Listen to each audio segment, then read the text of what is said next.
And new tonight, a Spokane clergy returned home after spending time, the majority of last week, in fact, joining ICE protests in Minneapolis. KREM 2's Christian Garza sat down with the man responsible for the gathering and shares what he saw firsthand.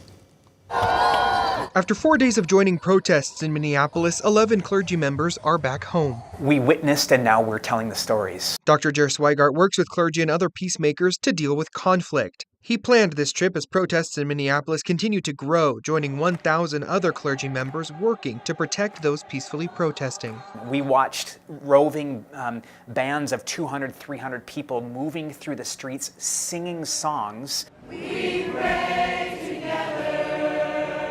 Songs like this.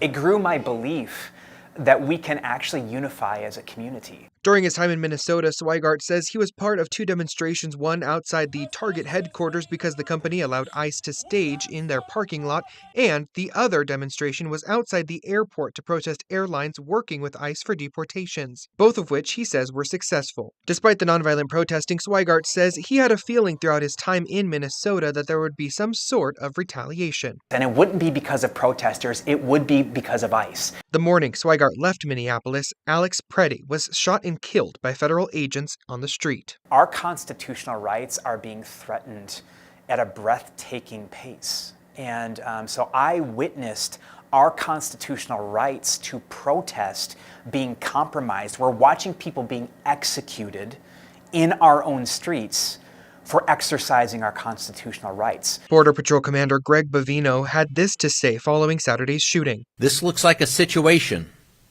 where an individual wanted to do maximum damage and massacre law enforcement. Swigart says the main mission for his trip was to see firsthand what is happening with these large-scale protests and to learn from them as well to better help our community for the future. I think the lessons on the ground there, we're watching Minnesotans teach us what it means to be American. They're saying, no, we're actually going to prove that it has only ever been nonviolent, organized resistance that has ever changed anything. It's the only thing that has ever been effective at curbing authoritarian reach, and we're watching this happen real time. Christian Garza, KREM 2 News.